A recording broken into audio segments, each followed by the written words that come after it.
sultanate is mentioned, you cannot but have that conversation of Islamization.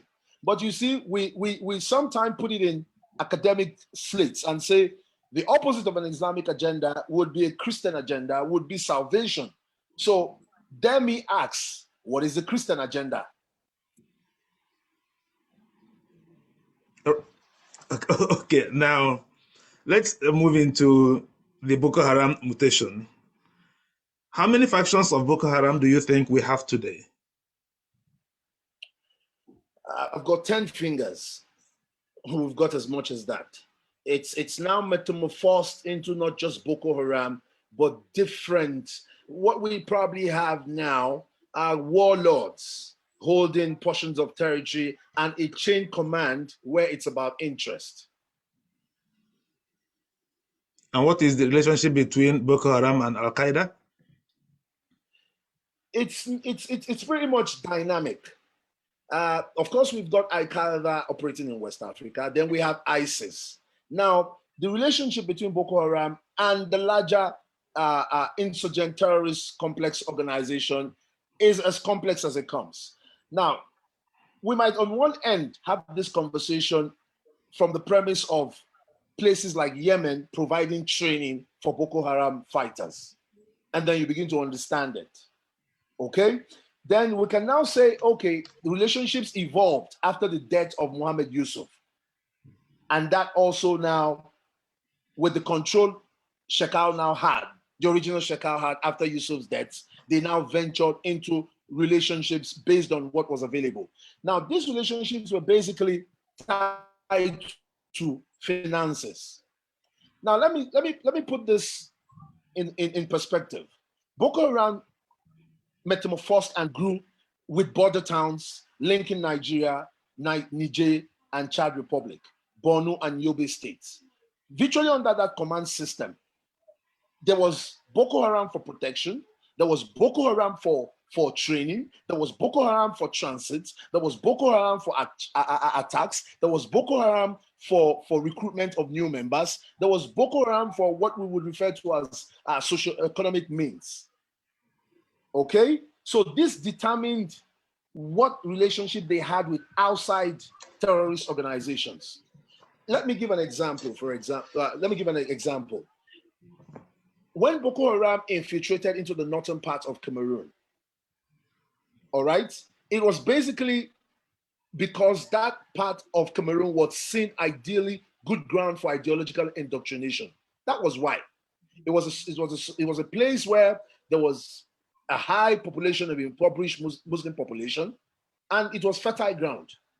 And so they needed funding, and funding did come in from what we would refer to as sister Islamist organization. All right? Yeah. And so it's good to contextualize it from that point. So it wasn't a random an Al-Qaeda relationship or an ISIS relationship as plainly put. All right, we thank you. Let's remind our viewers and listeners that you are speaking to Prince Charles Dixon, PhD.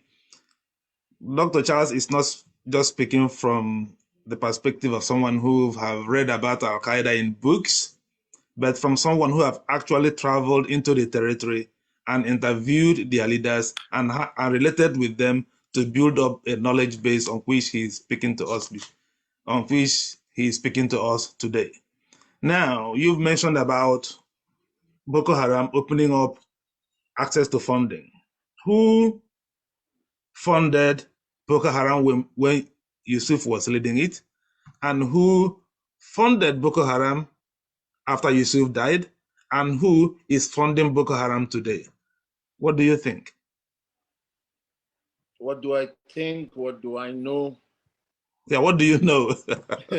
Is Nigeria really worth dying for? This is a country where what you know could actually determine whether you're alive tomorrow or not. Let me answer the first part of that question. Local government at the very local level funded Boko Haram. Boko Haram was funded by sympathizers who felt aggrieved with the system on inception. After the death of Mohammed Yusuf, who funded Boko Haram. That I might not be in the best of position to make public knowledge. And who funds Boko Haram today? That's public knowledge in the real sense of it, because apart from the multiple sources of funding, from kidnappings to their farms, to their... Let me answer that question this way. It is safe, very safe, and I stand to be corrected, and I just had that conversation with an insider only very recently. The entire fishing industry in Borno State is controlled by Boko Haram. Alumba, did you hear that? Yes, keenly. So when you want to get fish, the fish that is sold in the market in Borno State is Boko Haram. So when you ask are they funded, that's one economic base for them. I would have proved. I could. I would have proved further, but I will understand you may wish to claim. Fifth Amendment. I have claimed it already. You have claimed Fifth, because my question was three-pronged. You claim Fifth Amendment on the second part, and I will respect that very, very, very, very, very well. The relationship between Boko Haram and the political elites of Borno State, is this still continuing today? Yes, it's still there. It's an area nobody wants to talk about, but it's still there. And there is always that underneath conversation of, we probably can stop this whenever we want to stop this. Now, the recent manifestation of Boko Haram is basically what we would refer to as a long civil war within Islam itself, where we've had radical reformers across the mills, if they are probably unjust, and then what we refer to as the conflict between Salafist fundamentalists and tolerant Sufi schools of thought that actually dominate our traditional Muslim elites. So when you, in answering that question directly, yes, that relationship is still there, will always be there. Okay, the violence in northern Nigeria today has developed from a one-pronged Boko Haram in Borno State and Yobe State to a 10-pronged banditry and insurgency all over northern Nigeria. What is the relationship between the banditry in Zamfara and Kebbi State to what Boko Haram is? Is there a synergy between the two activities? Are they connected? Yes, they are connected in the sense that one has served as a base for the other. The recent surge in Boko Haram activities prior to the banditry in Zamfara is what was actually expected. Now, it's good to also look at the territory. It's good to understand the territory. Understanding the territory is looking at what we call the traditional Muslim society that we had in Nigeria.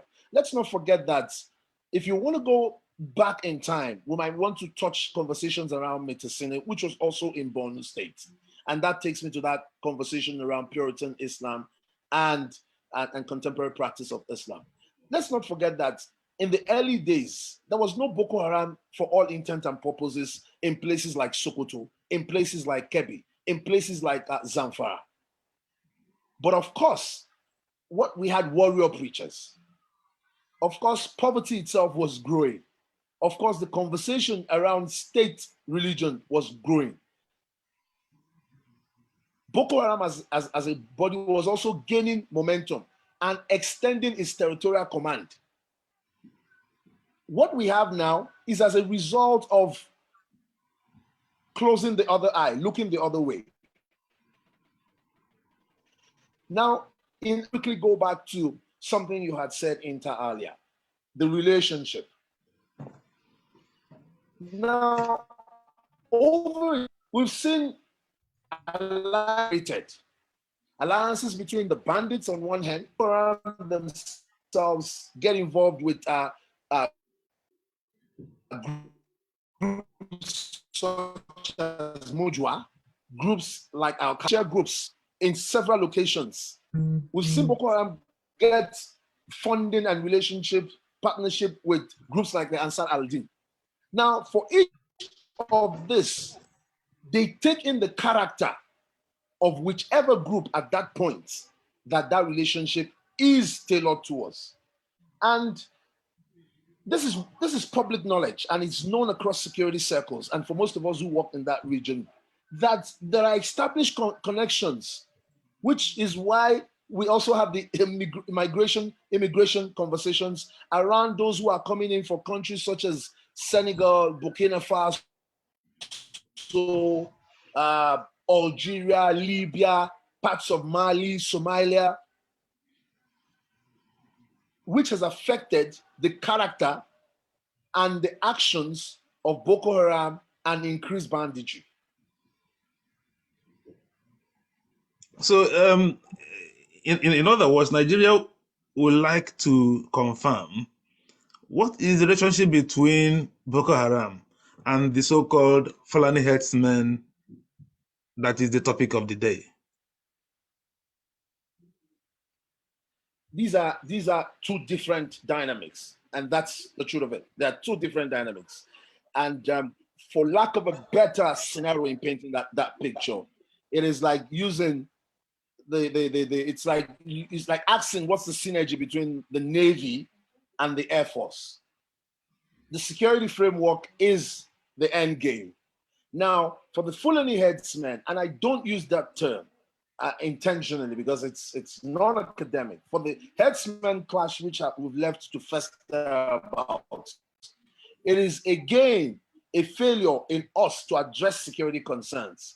Now, for the headsman institution, I like to use that word institution intentionally. We're having conversations that stem from the fact that there is an interrelationship coming all the way from places like Somalia, places like Algeria, places like Mali, in which the kidnapping and banditry provides funds in millions of dollars, which they actually assess as ransoms. So you now understand why, for example, nobody asked for ransom in the Chibok girls' abduction. It wasn't about ransom. I don't know if you get that point. It wasn't about ransom. So what was the Chibok girls' abduction about? It was more of a statement. The Chibok girls was typically Boko Haram, Taliban-styled abduction. It wasn't about to have a conversation, to have an upper edge. It wasn't because they wanted money. Not at all. Was the abduction part of the issues you investigated? Did you investigate the Chibok abduction? Let me answer it this way. Did an abduction take place? Yes. Should an abduction have taken place? No. Was there government involvement in that abduction at local level? Yes. Could those girls have been rescued? Yes. These are some of the questions I can possibly answer. Did you investigate it? Yes. In what way did you investigate it? I was in Chibok for 3 duty tours, spoke to parents of Sorry, those you are in girls. Chibok for, sorry, you're in Chibok for? 3 duty tours. I visited Chibok Okay. 3 times. 3 times. And you spoke to the parents? Spoke to the parents. Did you speak to the school? Spoke to the girls who escaped. You spoke to the girls who escaped. About how many girls did you speak to?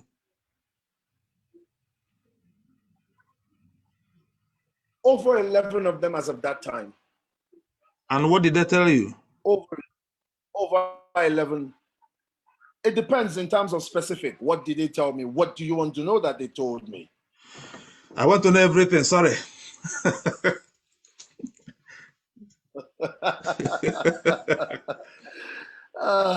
Only with truth. Like I said, likely, and looking back now, the Chibok conversation was a sad story. And I think for a better understanding, some of us need to go study the Lord Resistant Army's abduction in Uganda, where those girls were taken for several decades. That probably captures the Chibok girls. I sat down with a parent of one of the girls, and he said to me, "I never see her again." I pretty much was begged to allow her to go to school. She probably wouldn't have gone to school that day. You can't have the Chibok conversation without talking about our ethno-religious shape. You can have the Chibok conversation without asking those questions in those earlier days, which we asked. Now, like I said, and I say this with a deep sense, and you would notice from the tone of my voice, now it's coming back home. Those days, the reason why we had security across schools, I remember going to Yobe, visiting the school. I'm trying to recall the exact name, the technical school where some boys were killed. Boko Haram made statements. It wasn't about picking up ransom, or they made statements. And if they were taking away girls or boys or whoever, they wanted to negotiate. They wanted to talk. And it was evolving, like I said. I remember speaking to somebody who had come from Goza. When they had raided that town, she was serially raped. She was pregnant. She had come back to her community, and her community was not willing to accept her. That was the mood. It was also a mood of next week they'll be coming back. Next week they'll be coming back. Next month they'll be coming back. It was also a mood of an unresponsive government. Yes, government has gotten pretty worse, but it could have been better at that point, but it was no better. I think I'm privileged to be able to spill this out. I remember being on the entourage of now WTO President Ngozi Iweala. We flew into Chibok, had a fantastic ceremony. How many years afterwards, there's supposed to be a school in Chibok. Money was allocated. That school isn't there. So what happened to the money? What part of it? These are the questions. So what part? These are the questions. And then since Chibok, hundreds of other boys have been abducted.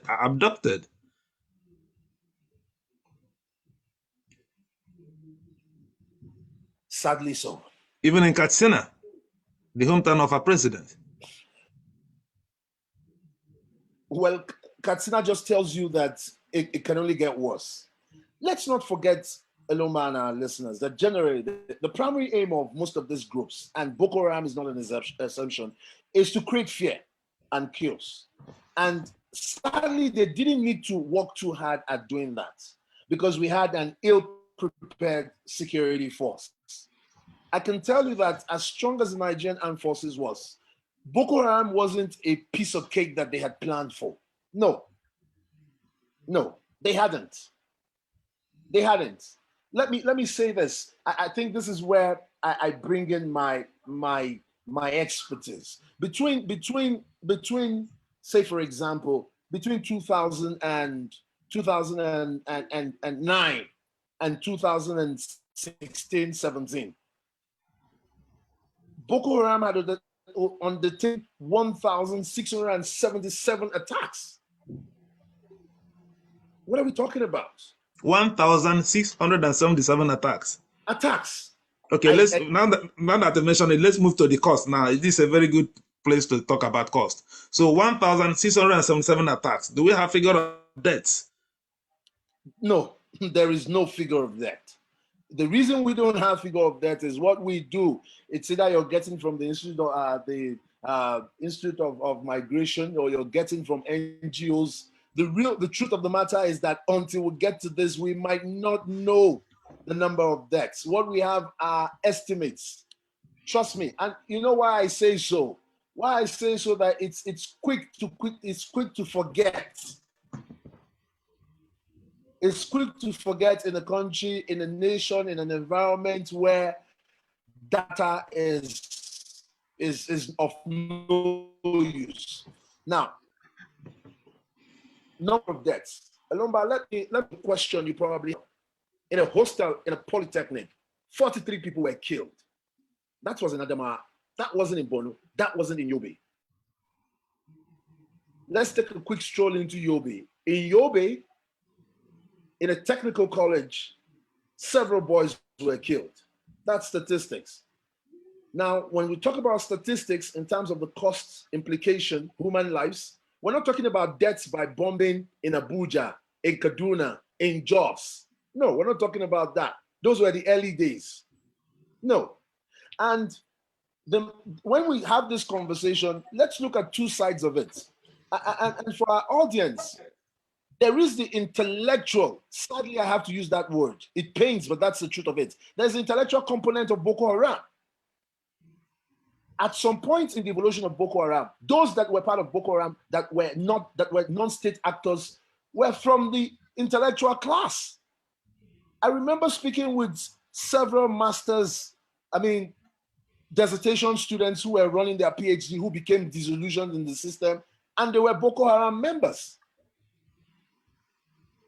I remember speaking to a Boko Haram doctor, and the question was, what are you doing? What are you doing here? And I think it's important for some of our listeners to now know when conversation around de-radicalization happens. It is not because we can put a gun and shoot someone dead. It is because when the caliber of some of the people that are involved from the intellectual framework of Boko Haram, you cannot but have that conversation around de-radicalization.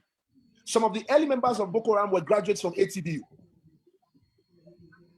There were students from the University of Maiduguri who had become disillusioned for whatever reason. I remember we had done a work on the rich kids who fund Boko Haram. They were getting money from their rich, influential, high public office holding parents. Then if you ask me what's the cost of this insurgency, let's move further. Of what cost is it to the military? Boko Haram over the last 20 years evolved a new system of racketeering in which the military itself became an accomplice. Apart from the conventional selling of information across board between Boko Haram and the military, we now had the sad situation where on 2 occasions I had infiltrated, and we had a big bubble between the defense headquarters and the field operations where monies, pseudo non-existent soldiers were being created, they were being killed, and monies were allocated and they were disappearing. Of what cost is that to the nation?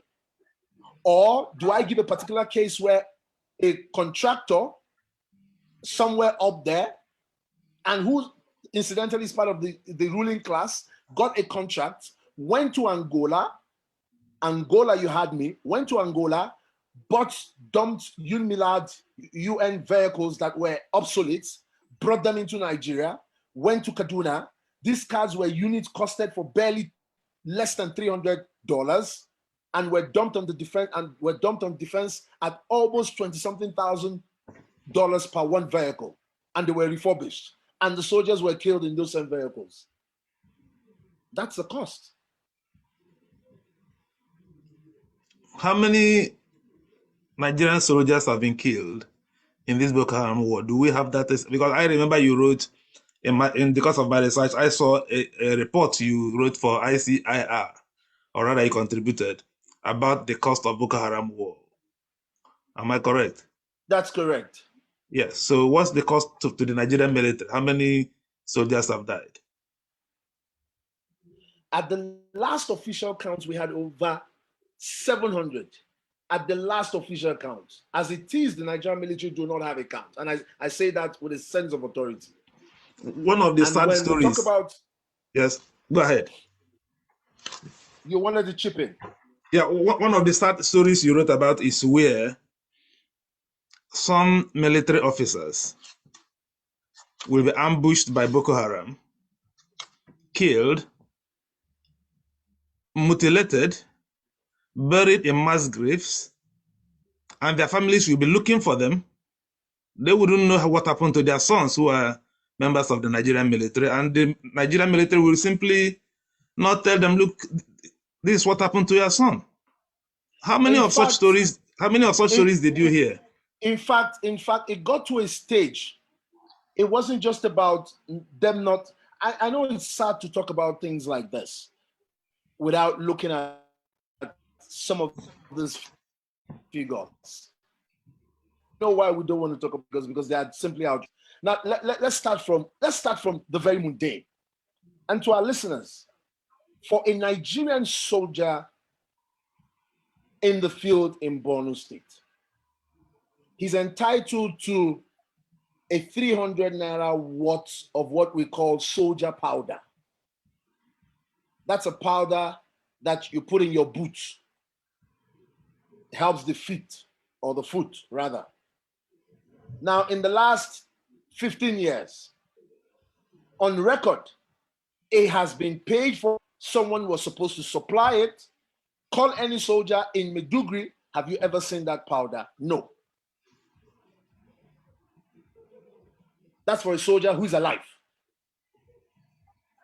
Now, let's move further. There are soldiers who were posted without due processes, without communication, who simply just disappear. Then there is a record office that had over the years evolved the racketeering system where gratuities, payments for these soldiers simply never got to the family members. Two things were done quite interestingly. On one hand, the military says, we're not even sure he's dead because we don't have a body, because we cannot ascertain.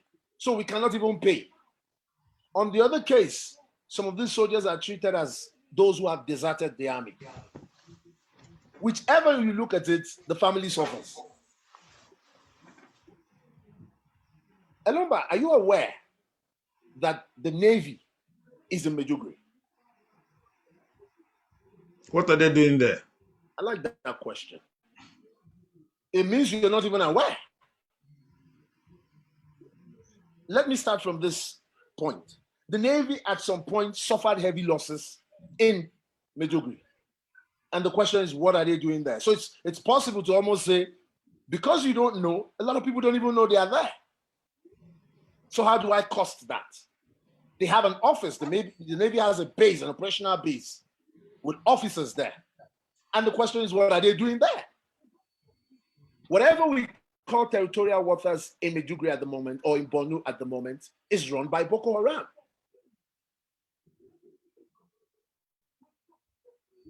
We read reports about so many unmarked graves, mass graves. People will blow the whistle, they go there, they actually dig up those grounds and saw bodies of decaying bodies of soldiers. Your reports also touch on it. Will you tell us about them? Decaying bodies of soldiers, decaying uniform, underground mass graves. Let's not go back to where we're coming from. Let's just talk about the recent past. 2 fighter jet pilots, nobody. Elomba, there are just two. The official response, as I speak to you, except you get another one tomorrow morning, is that whatever propaganda that Boko Haram put out there, that vegetation is not represented with the Nigerian environment. It couldn't have been there. The plane crashed quite all right, but we're still searching for it. How does that sound like a story? Now, I can tell you verifiably that by the time we decide to, that's just 2 out of thousands of bodies. Let's stray 1 second. Elomba, we're talking about soldiers, right? In the last 5 years, vigilantes evolved. Hunters were part of it. Nobody talks about that. That's also part of the cost.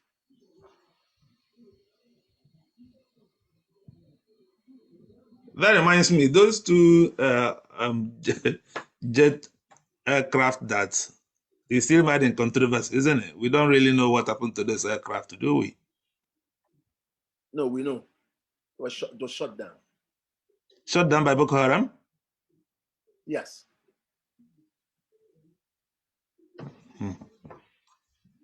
So why is the Nigerian army denying it then?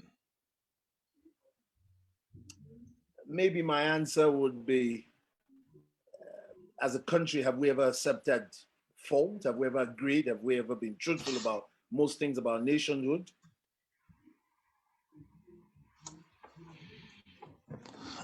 Please, our time. I've been asking this question for 1 hour. Anyone in the audience, if you have any question to ask our guests, please indicate on your device and I will call you up to ask your question. Let's remind ourselves again, we are speaking to Dr. Prince Charles Dickson. He's not just a journalist who is writing from what he heard others say. He has actually investigated Boko Haram, visited there several times, spoke to some of their leaders, those involved, those who have suffered. And we are today asking, if we ask him everything he knows, we will never go home today, but we'll take it by bits. Marcel, please, what's your question?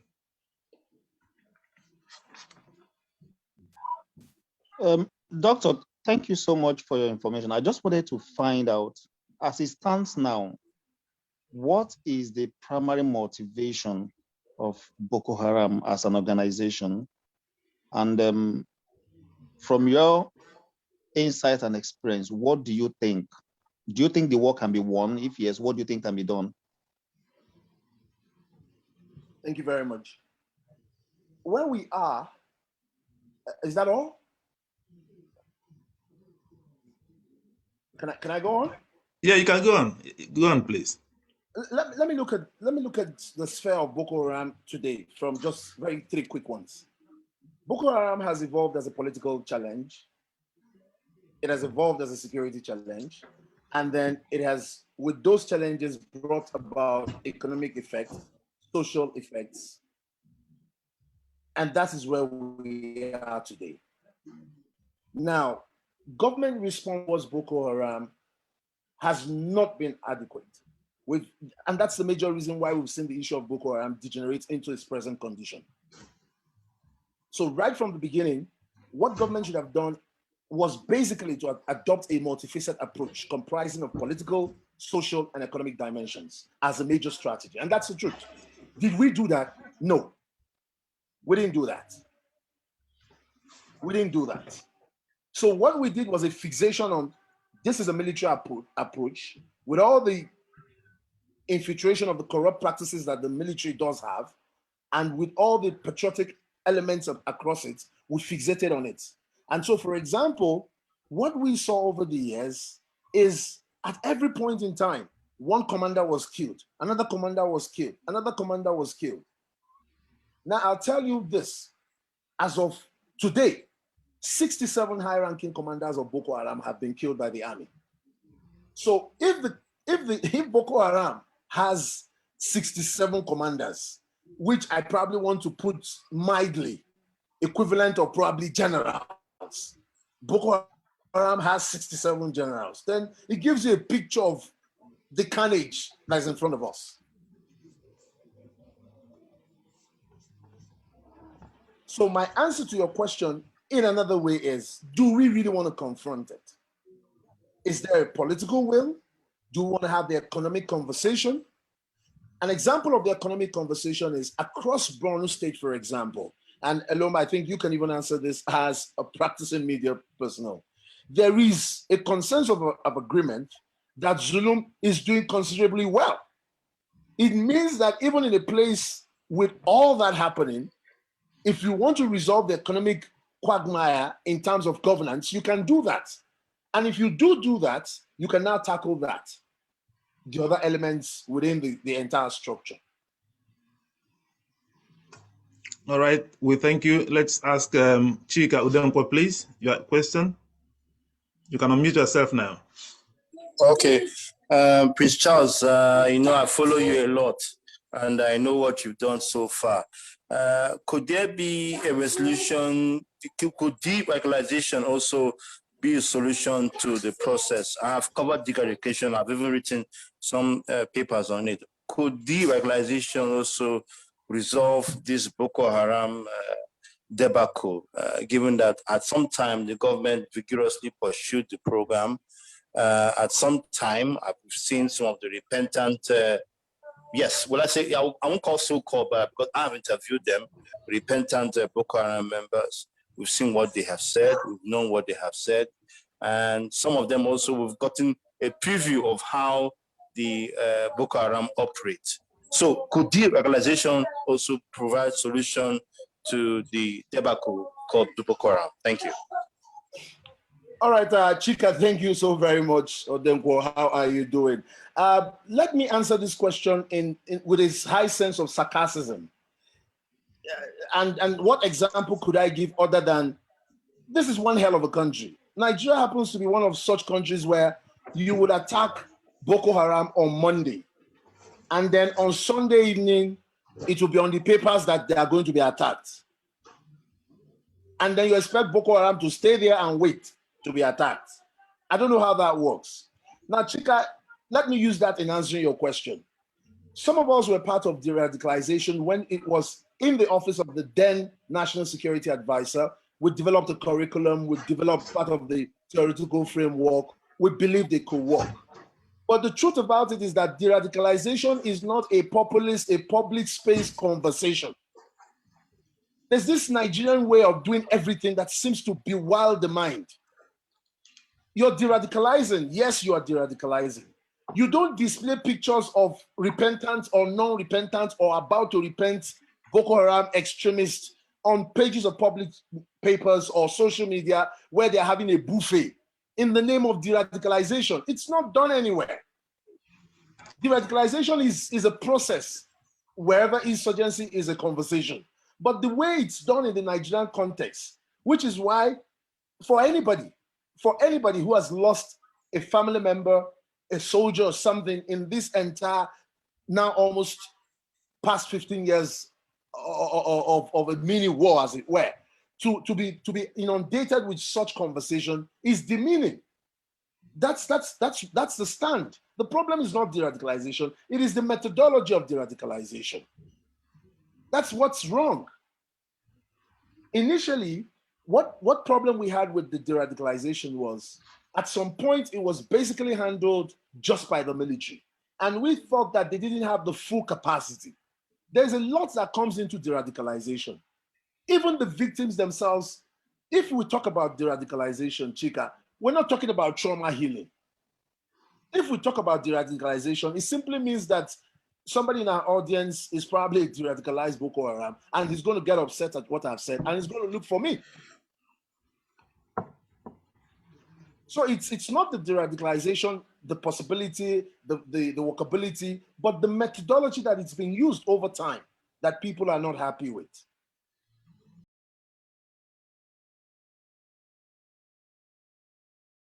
La, la, la.